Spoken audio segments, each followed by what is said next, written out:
삼성전자가 분기 매출로는 사상 최대의 규모인 40조 원의 매출을 올 3분기에 달성한 것으로 점정 집계됐습니다. 9월 생활물가 152개 품목 가운데 116개의 품목이 오르면서 장바구니 물가로 불리는 생활물가가 2년여 만에 최대폭으로 급등했습니다. 지난 2006년부터 3년간 진행된 경기 성남과 판교 아파트단지 건설공사에 참여한 국내 중대형 건설회사들이 입찰 담합을 한 것으로 드러났습니다. 교육과학기술부가 내년부터 전국 690여 개 특성화 고교 재학생에게 전액 장학금을 지원하기로 했습니다. 네, 라스 성공 전략 2부 시작하도록 하겠습니다. 외국인들이 여전히 우리 시장에서 매수의 목표를 쉬지 않고 계속해서 달리고 있습니다. 코스피는 오늘 좀 하락하는 모습을 보여줬습니다. 하지만 1900선은 지지받았습니다. 0.1% 내리면서 1900.85를 기록했고요. 코스닥은 장중에 500선을 노리기도 했지만 결국은 실패했습니다. 496.14포인트로 장을 마감했습니다. 오늘 업종별로 살펴봤을 때 기계와 비금속 업종이 강세를 보였고요. 삼성전자가 오늘 3분기 실적 가이던스를 제시를 했는데 이 때문인지 전자전기 업종이 상당히 부진한 흐름을 보여줬습니다. 구체적인 시장 상황 알아보도록 하겠습니다. 시황센터 연결합니다.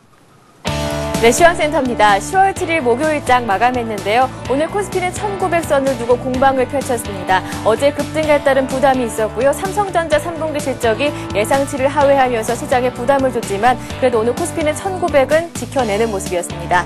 오늘 코스피 3포인트 내리면서 1900포인트에 마감했습니다. 오늘 출발은 1901포인트에 출발했는데요. 오전 한때는 상승 반전하면서 새로운 연고점 1906포인트까지 오르기도 했습니다. 하지만 기관과 개인 쪽에서 매물을 확대해 나가고 있는 가운데 약보합권에서 횡보 움직임 나타났는데요. 수급 내용 좀 더 자세하게 살펴보겠습니다.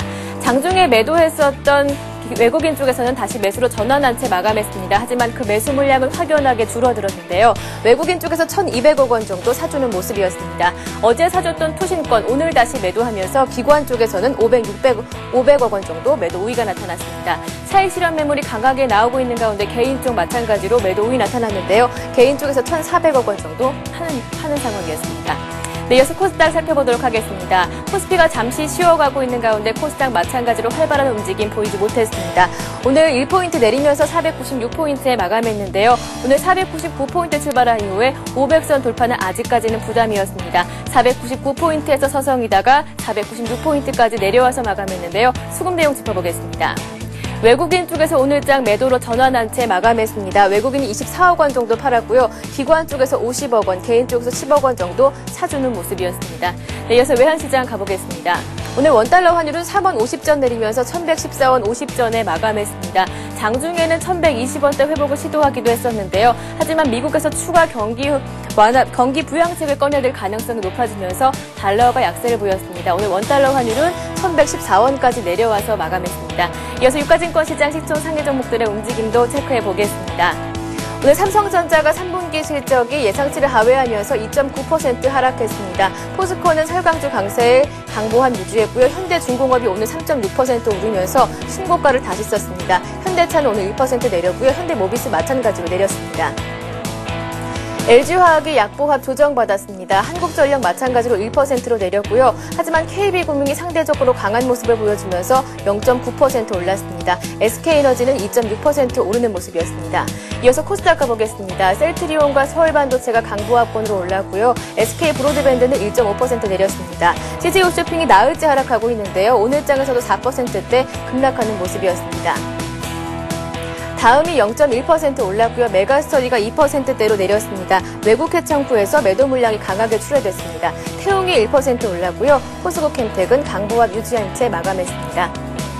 네, 이어서 오늘 특징 테마주 살펴보도록 하겠습니다. 1900선 탈환을 주도했었던 조선주가 오늘까지 그 랠리를 이어갔습니다. 업황 회복 기대감과 함께 한국과 EU의 FTA 체결 소식이 긍정적인 영향을 미쳤습니다. 현대중공업 신고가 다시 쓰면서 3.6% 올랐고요. STX가 6.8%, STX 조선해양 마찬가지로 2% 오르면서 52주 신고가 다시 썼습니다. 대우조선해양과 한진중공업 마찬가지로 큰 폭으로 오르면서 조선주들이 강세를 보여줬습니다. 네, 오늘장 조선주, 기계주, 해운주 모두 강세를 보이면서 STX그룹주와 두산그룹주들이 함께 움직였습니다. 먼저 STX그룹주 살펴보도록 하겠습니다. STX가 6.8% 큰 폭으로 올랐습니다. STX 페노션이 9% 급등했고요. STX 메탈이 10%대로 오르면서 오늘 STX 그룹주 모두 신고가 다시 있었습니다. 네, 이어서 두산그룹도 살펴보도록 하겠습니다. 두산인프라코와 두산중공업의 실적 턴어라운드가 기대되면서 두산그룹주들이 함께 움직였습니다. 두산이 10% 급등했고요. 두산중공업이 3%, 두산인프라코어가 7% 강하게 움직이는 모습이었습니다. 네, 이어서 희귀 금속주 살펴보도록 하겠습니다. 그동안 반등을 하락했었던 희귀 금속주들이 오늘 장에서는 다시 한번 관심받는 모습이었습니다. 유니온이 강보합에 마감했고요. 쓰리노드 디지털이 14% 가격 제한폭 가까이 올랐습니다. 해인이 7.9% 올랐고요. 이지가 6%대로 큰 폭으로 오르면서 희귀 금속주가 강한 모습을 보여줬습니다. 네, 이렇게 오늘 시장 흐름 살펴봤습니다. 외국인 쪽에서는 운송장비주 강하게 매수했고요. 기관 쪽에서는 기계주 쪽에 관심을 보이는 모습이었습니다. 지금까지 마감 시황이었습니다. 네, SK증권 투자전략부의 고승희 연구원 연결되어 있습니다. 내일 투자 전략도 살펴보도록 하겠습니다. 안녕하세요. 예, 안녕하십니까. 네, 1900선을 지지했습니다. 일단 시장이 예상했던 그런 움직임대로 딱딱 들어맞는 모습이긴 했는데 장중에 좀 불안한 모습이 감지되기도 했거든요. 어떻습니까? 예, 1900포인트를 돌파한 국내 증시는 오늘 소폭 하락하는 모습을 보였습니다. 예상치를 하회한 삼성전자의 3분기 실적 가이던스와 9월 미국의 ADP 민간 고용이 감소한 소식에 증시 하락에 영향을 미친 것으로 판단됩니다. 3분기 삼성전자의 매출은 40조, 영업이익은 4조 8천억 원을 기록하였습니다. 영업이익 기준으로는 역대 두 번째로 높았지만 시장의 예상치인 5조 1천억 원을 하회했다는 점에서 악재로 작용하였습니다. 또한 9월 ADP 민간 고용이 3만 9천 건 감소하는 모습으로 오늘 밤에 있을 미국 신규 실업 수당 청구 건수에 부담으로 작용하였습니다. 그러나 이러한 모습은 미국의 양적 완화 시행을 촉구한다는 점에서 큰 악재는 아닌 것으로 판단합니다. 국내 증시의 하락에도 불구하고 외국인은 17거래일 연속 순매수하며 증시의 추가 상승을 기대하는 모습입니다. 달러 약세가 지속되고 있고 아시아 통화가 강세를 보인다는 점에서 외국인의 매수 기조는 유지될 것 같고요. 이에 따라 증시는 큰 폭으로 떨어질 것 같지는 않습니다. 오늘의 조정은 증시에 약이 되는 조정이라고 보고 있고요. 증시의 상승 추세는 당분간 유지될 것으로 판단하고 있습니다. 특징적으로 어제 이어 업황 회복과 실적 기대감으로 조선주가 급등을 했고요. 사우디의 11억 달러 규모 플랜트 수주를 한 STX 그룹주, 업황 턴어라운드가 기대되는 두산그룹주가 큰 폭의 상승을 보였습니다. 네, 오늘 밤 저희가 또 살펴봐야 될 부분이 있죠. 미국 증시 쪽 상황도 살펴보죠. 네, 최근 시장을 견인하는 가장 큰 요인은 미국의 양적 완화에 대한 기대감인데요. 이를 통해 시장의 풍부한 유동성 환경이 지속되고 주식시장에 자금이 유입될 것이라는 기대감이 아닌가 생각됩니다. 다만 이러한 모습은 증시의 하방 경직성을 공고히 하겠지만 추세적으로 강한 상승을 이끌기엔 다소 부족하다고 판단이 됩니다. 따라서 증시가 추세적으로 상승하기 위해서는 매크로 지표가 개선되는 모습을 보여줘야 한다고 생각되고요. 단기간에 빠른 회복을 보이지는 않겠지만 점진적으로 지표가 개선되는 모습이 필요합니다. 특히 미국 고용 지표와 제조업 지표 개선이 중요한데요. 오늘 저녁에 발표되는 주간 신규 실업 청구 건수를 통해 고용 지표가 개선되는지 여부를 확인하는 것이 필요하다고 생각됩니다. 네. 일단 실업률, 민간 고용이 회복이 좀 돼야 될 텐데 그런 부분을 저희가 중점적으로 앞으로도 쭉 챙겨봐야 될 것 같습니다. 내일장 투자 전략 가장 중요하겠죠? 어떤 부분을 저희가 살펴보는 게 좋을까요? 네, 현재 시장에 대해서는 우상향 기조는 유효하다고 판단이 됩니다. 다만 1900포인트를 돌파하면서 속도가 이전처럼 유지될까 하는 부분인데요. 이에 대해서는 다소 둔화될 가능성도 대비하면서 접근하는 것이 필요하다고 판단합니다. 시장 전략은 매도보다는 매수 시각에 접근하는 것이 필요하고요. 다만 추격 매수보다는 조정시 매수의 시각이 필요하다고 생각됩니다. 또한 외국인이 순매수하고 있는 종목에 초점을 맞춰서 보수적으로 매매에 임하는 것이 바람직하다고 판단됩니다. 네, 외국인 선호주를 한번 노려보자라고 말씀을 해주셨는데 개괄적으로 어떤 업종을 저희가 살펴보면 좋겠습니까? 외국인이 현재 많이 사고 있는 업종은요. 밸류에이션 매력이 있는 금융, 특히 은행 쪽을 많이 사고 있는데요. 네. 저희 지금 SK증권 하우스에서는 은행주에 초점을 맞추고 있습니다. 은행주 쪽이요? 예. 은행주 쪽으로 그렇다면 뭐 내일이라도 당장 한번 은행주에 가담을 해봐도 괜찮겠습니까? 그거는 조금 제가 장담을 할 수는 없는데요. 네. 단기적 시각으로 봤을 때는 일정 부분 조정이 있다고 판단을 할 수도 있겠지만요. 장기적인 관점에서, 그러니까 내년 상반기까지 본다면 내일 당장 들어가도 큰 무리는 없을 것이라고 판단됩니다. 네. 오늘 급등을 보인 업종들 앞에서도 저희가 살펴봤었는데 말씀을 해주셨죠. 이 조선, 기계 이런 업종들이 상당히 강세를 보여줬어요. 예. 최근 추세가 쭉 이어지고 있는데 예. 향후 전망 어떻게 보세요? 일단은 수급적인 측면에서 외국인과 기관이 동시 순매수하고 있다는 점에서 상당히 긍정적으로 보고 있고요.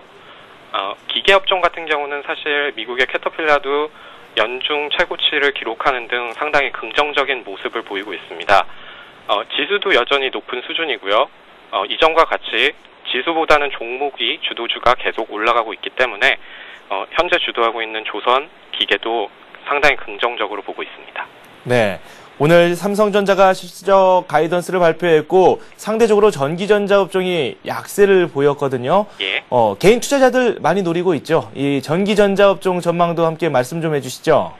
사실 전기전자 같은 경우에는 종목별로 약간 차별화를 둬야 된다고 판단이 됩니다.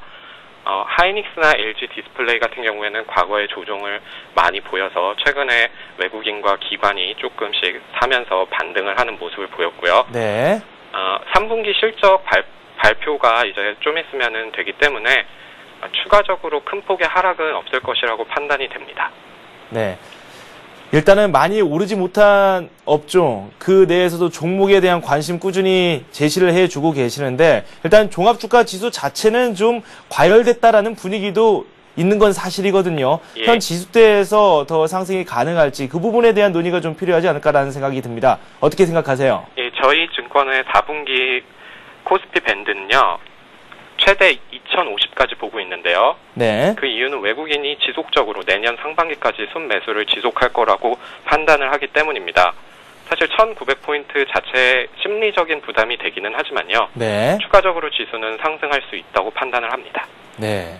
우상향 기조가 유효하다 앞에서도 말씀을 해주셨는데 문제는 속도겠죠. 네, 그 부분까지 저희가 듣도록 하겠습니다. 아주 차분하게 정리 잘해주셨습니다. SK증권의 고승희 연구원과 지금까지 함께했습니다. 감사합니다. 예, 감사합니다. 네, 잠시 후 뉴스가 이어집니다.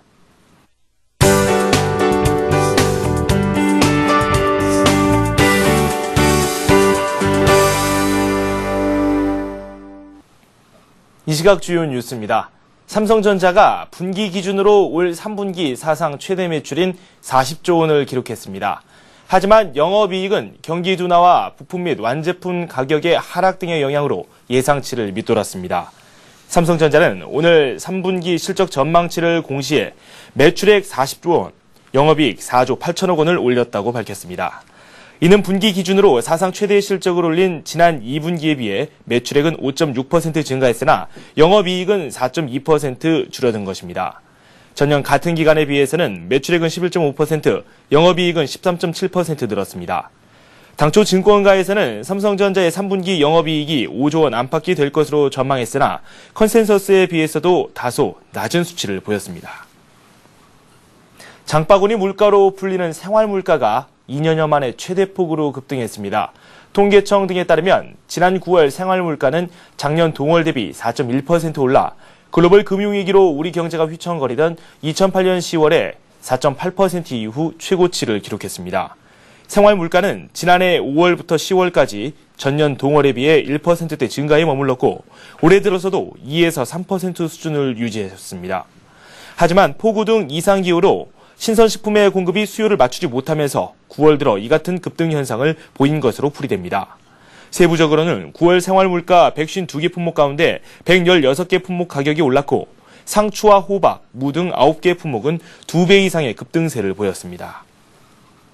지난 2006년부터 3년간 진행된 경기 성남과 판교 아파트 단지 건설 공사에 참여한 국내 중대형 건설 회사들이 입찰 담합을 한 것으로 드러났습니다. 공정위는 오늘 성남 판교와 구공구 등 8개 아파트 건설 공사에서 지능기업과 태영건설, 효성 등 총 35개 건설사들이 입찰 담합을 한 사실을 적발해 423억 8,300만 원의 과징금을 부과했다고 밝혔습니다. 이들 건설사는 낙찰받을 회사와 나머지 회사를 미리 정한 뒤 입찰에 참여해 예외 없이 모두 정해진 업체가 낙찰을 받도록 했습니다. 공정위는 이번 입찰 담합이 대다수 서민에게 내 집 마련의 꿈이었던 성남과 판교 신도시 아파트를 대상으로 해 서민 생활에 큰 피해를 줬다고 지적했습니다. 교육과학기술부는 오늘 내년 예산을 총 48조 5천억 원으로 편성했다고 밝히고 전국 690여 개 특성화 고교 재학생에게 내년부터 전액 장학금을 지원하기로 했습니다. 특성화고 전액 장학금 지급에는 1,264억 원의 예산이 편성됐습니다. 이와 함께 저소득층 대학생을 위한 성적 우수 장학금이 신설돼 1,000억 원이 지원됩니다. 또한 한국형 발사체 개발과 나로 3차 발사, 위성 개발 등 우주 핵심 기술 발전에 1,265억 원의 예산이 투입됩니다.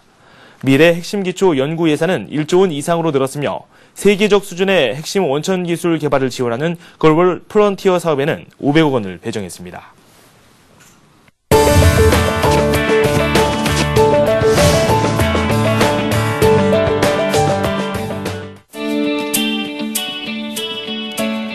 증권금융 뉴스입니다. 신한금융투자가 13일에서 14일 이틀간 여의도 본사와 강남중앙지점 S&TD 아카데미에서 선물옵션 무료 교육을 실시합니다. 이번 교육에서는 신한금융투자의 선물옵션 전문가가 직접 강사로 나서며 13일에는 선물옵션 기초과정, 14일에는 선물옵션 실전 투자 매매 기법 및 투자 전략 노하우를 주제로 강의합니다. IBK 투자증권이 오늘 총 1,132억 원 규모의 주식 워런트 증권 28개 종목을 신규 상장하고 이에 대한 유동성을 공급합니다. 이번에 상장되는 종목은 코스피 200 지수를 기초 자산으로 하는 홀 7개, 풋 7개 종목과 기아차, 대우증권, 삼성중공업 등을 기초 자산으로 하는 홀 14개 종목입니다. 한국투자증권이 오는 11일부터 서울, 대구, 부산, 광주 등 전국 6개 지역에서 투자 권유 대행인 추청 전국 순회 세미나를 개최합니다. 이번 세미나는 하반기 영업 전략 및 한국투자 FC 정책을 주제로 투자 권유 대행인의 영업 방향성과 한국투자증권의 지원 정책에 대해 강의할 예정입니다. 유진투자 선물이 오는 11일부터 6주간 제2회 FX 마진 실전 투자 대회인 FX 메타4 리그를 개최합니다. 1위와 2위 수상자에게는 현금 1,000만 원과 400만 원이 각각 수여되고 대회 기간 중 가장 많이 거래한 고객과 최고 수익을 올린 고객에게도 각각 500만 원씩의 상금이 주어집니다. 1900선을 지지했습니다. 하지만 조정을 좀 받았는데 전문가들은 건전한 조정이라는 평가를 내려주고 있습니다. 일본 증시도 좀 조정을 받는 듯한 모습입니다. 화면을 통해서 만나보도록 하겠습니다. 네, 일본 증시 0.07% 내리면서 마감이 됐습니다.